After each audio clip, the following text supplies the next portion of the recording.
नमस्कार प्यारे स्टूडेंट, आप सभी का स्वागत है आपके अपने YouTube चैनल लेट्स डिस्कस में। प्यारे स्टूडेंट, जैसा कि स्क्रीन पर देख रहे हैं, आज हम पढ़ने और समझने वाले क्लास 10th का विषय हमारा विज्ञान होगा, जो कि वर्कशीट नंबर हमारा 14 है और यह 6 अगस्त 2021 के लिए है। तो डियर स्टूडेंट, इसमें हमने पढ़ा था इससे पहले वाले वर्कशीट में जो रासायनिक समीकरण को संतुलित करना क्यों जरूरी है, रासायनिक समीकरण को संतुलित करने वाले कौन से लॉ नियम हैं। तो हमने पढ़ा था संवेग संरक्षण के सिद्धांत, जिसके अंतर्गत ऊर्जा को न तो उत्पन्न किया जा सकता न ही तो नष्ट किया जा सकता है, बस बैलेंस किया जा सकता है। इसी लेकर के हम बैलेंस करना सीखे थे इससे पहले वाले जो वर्कशीट था। और आज हम इस वर्कशीट में पढ़ने वाले हैं रासायनिक अभिक्रिया एवं उसके समीकरण, जो कि बेहद ही इंपॉर्टेंट है और यहाँ से प्रश्न आने के चांसेस ज़्यादा हो जाते हैं। तो चलिए रासायनिक अभिक्रिया के प्रकार देख लेते हैं।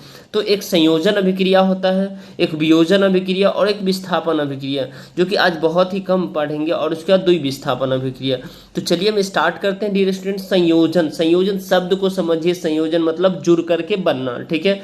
जैसे कार्बन प्लस O2, इसको जब हम इसका जब समीकरण बनेगा तो CO2 यानी कार्बन को जुड़ने से, ऑक्सीजन को जुड़ने से क्या हो गया, कार्बन डाइऑक्साइड। तो ये दो को जुड़ने से, संयोजन करने से ये कार्बन डाइऑक्साइड बना, राइट। तो इसका एग्जांपल आपको समझ में आ गया। उसके बाद आप देखिए डियर स्टूडेंट, इसमें वियोजन अभिक्रिया। वियोजन अभिक्रिया मतलब बिखरना, टूटना, ठीक है। जैसे आप देखिए H2O, ठीक है, ये क्या है, वाटर है। वाटर को जब इसमें किस में टूट जाएगा, O2 में। देखिए यहाँ जैसे वाटर O में होगा प्लस H2 में, तो ये इसमें क्या होगा, ये ब्रेक डाउन कर जाएगा। तो ये हमारा यानी एक वाटर जो है ना ऑक्सीजन में टूट गया, ब्रेक डाउन किया, और हाइड्रोजन में। तो इस तरह की अभिक्रिया को डियर स्टूडेंट हम वियोजन अभिक्रिया कहते हैं। वियोजन अभिक्रिया यानी जो बिखर जाए, टूट जाए, अलग हो जाए, ठीक है। एक हो लेकिन वो अलग हो जाए, 2-3 पार्ट में हो जाए, राइट। अब उसके बाद आपको देखना है डियर स्टूडेंट विस्थापन अभिक्रिया। विस्थापन अभिक्रिया किसे कहते हैं? विस्थापन अभिक्रिया में ये होता है, अगर आप ताकतवर हैं तो आप एक दूसरे को रिप्लेस कर देंगे, ठीक है। तो ताकतवर इंसान हमेशा जो है ना कमजोर इंसान को रिप्लेस कर देता है, राइट। तो विस्थापन अभिक्रिया में मैं आपको बता दूं डियर स्टूडेंट, जैसे आपने ये देखा होगा CuSO4, ये क्या होता है, कॉपर सल्फेट होता है। जब इसका जो रिएक्शन आयरन के साथ होता है, Fe आयरन होता है, इसका लैटिन नाम फेरस होता है, लेकिन इसको हम पढ़ते हैं आयरन। तो इसके साथ जब रिएक्शन होता है डियर स्टूडेंट, तो ये क्या बना लेता है, ये जो है ना डियर स्टूडेंट क्या बना लेता है, FeSO4, और प्लस में ये क्या रिलीज करता है, Cu। क्यों? क्योंकि अभिक्रिया श्रृंखला में, रिएक्टिविटी सीरीज में कॉपर जो है ना डियर स्टूडेंट इसका कम है, जबकि आयरन का ज़्यादा है। यानी आयरन का जो रिएक्टिविटी सीरीज ज़्यादा है और इसका कॉपर का कम है, ठीक है। तो इस लेकर के ये कॉपर ने क्या किया है, आयरन ने क्या किया है, कॉपर को रिप्लेस कर दिया यहाँ से, और कॉपर यहाँ अलग हो गया। तो इसको कहते हैं विस्थापन अभिक्रिया, मतलब एक दूसरे को विस्थापित कर दिया अलग जगह पे, राइट। तो इसे विस्थापन अभिक्रिया कहते हैं। आई होप मेरे प्यारे स्टूडेंट आप समझ पाए हो। अब नेक्स्ट देखते हैं द्विविस्थापन अभिक्रिया। द्विविस्थापन अभिक्रिया यानी डबल डिस्प्लेसमेंट, जो कि बेहद ही आसान है। तो डबल डिस्प्लेसमेंट है ये। तो यहाँ देखिए डबल डिस्प्लेसमेंट यानी AB प्लस CD मिलेगा, तो AD और CB बन जाएगा, ठीक है। विस्थापन में AB प्लस C था तो AC और B बन गया। लेकिन डबल डिस्प्लेसमेंट का आपको मैं एग्जाम्पल उदाहरण देकर के मैं बताना चाहूँगा, ठीक है। चलिए, तो डबल डिस्प्लेसमेंट यानी द्विविस्थापन अभिक्रिया का आप एक एग्जाम्पल देखिए, जैसे सोडियम सल्फेट, ठीक है, ये क्या हो गया, Na2SO4। सोडियम सल्फेट का जब अभिक्रिया होता है किसके साथ, BaCl2 के साथ, तो ये क्या बनाता है डियर स्टूडेंट, BaSO4, और प्लस में जो है ना 2NaCl। अब ये कैसे हुआ, देखिए यहाँ से डियर स्टूडेंट ये जो है ना, ये जो B है, बेरियम, ठीक है, ये इसका रिएक्टिविटी सीरीज में इसका ज़्यादा है, ठीक है। अब देखिए इसने क्या किया, बेरियम ने क्या किया, यहाँ पर से ये सल्फ्यूरिक अम्ल के साथ, इसके साथ जो है ना ये SO4 के साथ अभिक्रिया कर लिया, ठीक है। लेकिन यहाँ पे सोडियम इस क्लोरीन के साथ अभिक्रिया करके यहाँ, तो एक तो डिस्प्लेसमेंट, ये यहाँ देखिए, एक तो डिस्प्लेसमेंट आपका ये हो गया, ठीक है, Na2 यानी Na, और ये Cl, ठीक है, इसका डिस्प्लेसमेंट। उसके बाद एक तो आपका ये डिस्प्लेसमेंट हो गया, ठीक है। तो यहाँ हो गया। तो आई होप आपको समझ में आ गया जो डबल डिस्प्लेसमेंट या द्विविस्थापन अभिक्रिया किसे कहते हैं।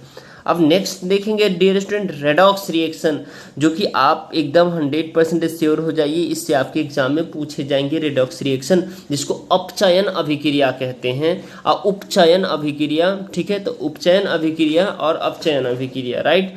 तो चलिए इसको हम देखते हैं, एक एक करके समझ लेते हैं, राइट।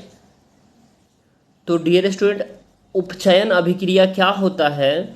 उपचयन अभिक्रिया जब किसी अभिक्रिया के समय तथा किसी पदार्थ में ऑक्सीजन की वृद्धि होती है या हाइड्रोजन का ह्रास होता है, यानी ऑक्सीजन जुड़ना होता है और हाइड्रोजन का माइनस होना होता है, ठीक है, ह्रास होता है, या तो उस अभिक्रिया को उपचयन या ऑक्सीकरण अभिक्रिया कहते हैं। जैसे कि एग्जाम्पल के थ्रू मैं आपको बता दूं, देखिए Ca ये क्या है? कैल्शियम प्लस O2, ठीक है, तो ये क्या हो जाएगा? CaO, ये हमारा क्या हो जाएगा? उपचयन अभिक्रिया, यानी ये कैल्शियम, यानी यहाँ इसको बैलेंस भी हम कर देते हैं, यहाँ 2 कर देंगे, यहाँ 2 कर देंगे, ये बैलेंस हो जाएगा।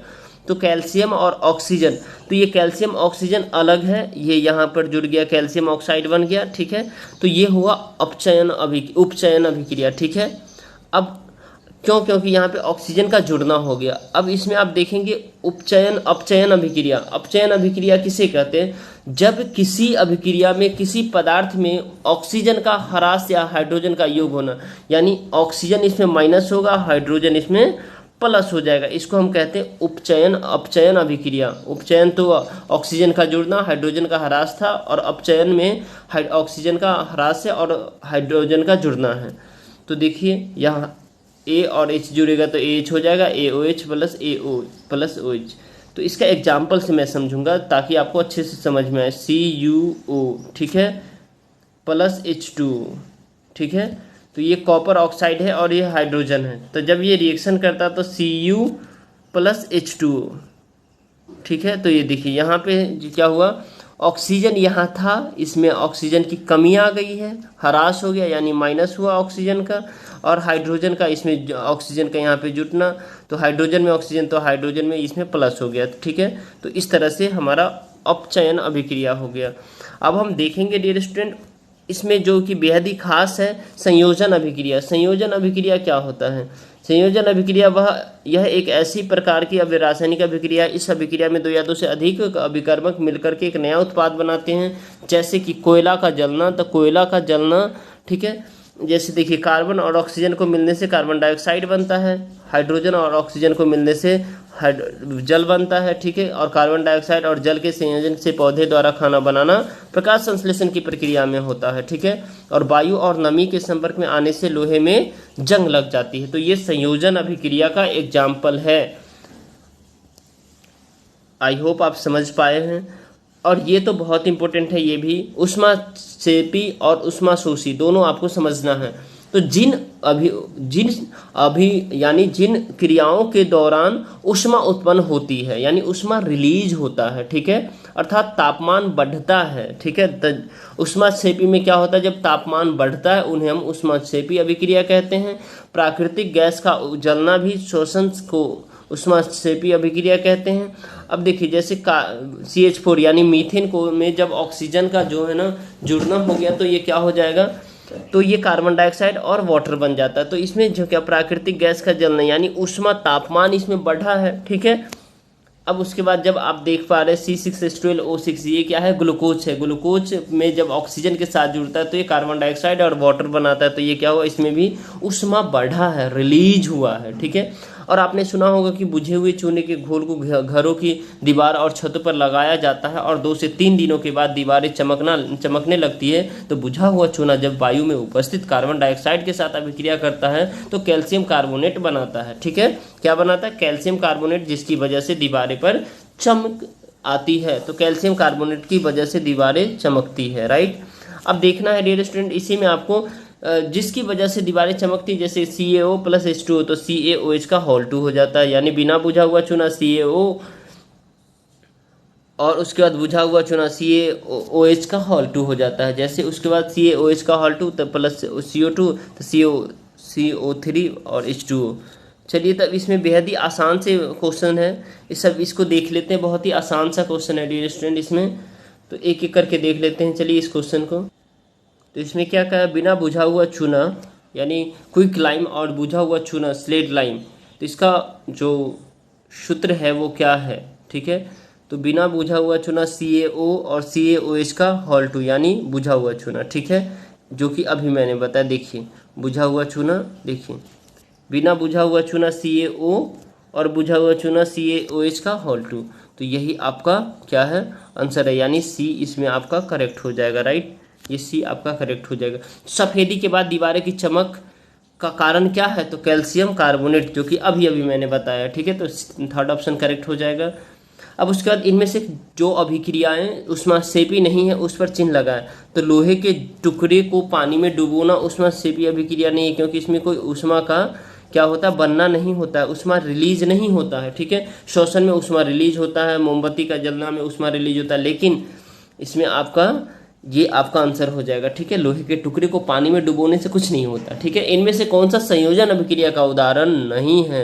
संयोजन मतलब आप समझ रहे हैं, दो मिलकर के एक बनना, तो दो मिलकर के एक बन रहा, ये है, ये भी है, लेकिन ये आपका नहीं है। आपका आंसर डियर स्टूडेंट ये हो जाएगा, ठीक है, यानी सेकेंड नंबर, ठीक है, ये आपका आंसर हो जाएगा, क्योंकि ये डबल डिस्प्लेसमेंट का एग्जाम्पल है। तो ये संयोजन अभिक्रिया का नहीं है, तो आपका ये हो जाएगा। अगर लगता है आपके लिए ये वर्कशीट हेल्पफुल रही है तो इस वर्कशीट को अवश्य लाइक कीजिए डियर स्टूडेंट, और हमारे चैनल पे नए हैं तो चैनल को सब्सक्राइब करके बेल आइकन को प्रेस कर लीजिए, ताकि इस तरह के वर्कशीट जब भी मैं भेजूँ तो आपको नोटिफिकेशन मिल जाए और आप अच्छे से इस वर्कशीट को समझ पाए। क्योंकि साइंस एक ऑर्गेनाइज स्टडी होती है, जिसको आप बेहतर तरीके से पढ़ेंगे तो आगे डेफिनेटली कुछ गेन कर पाएंगे। ओके, चलिए बाय बाय, टेक केयर, फिर मिलते हैं नेक्स्ट वीडियो में।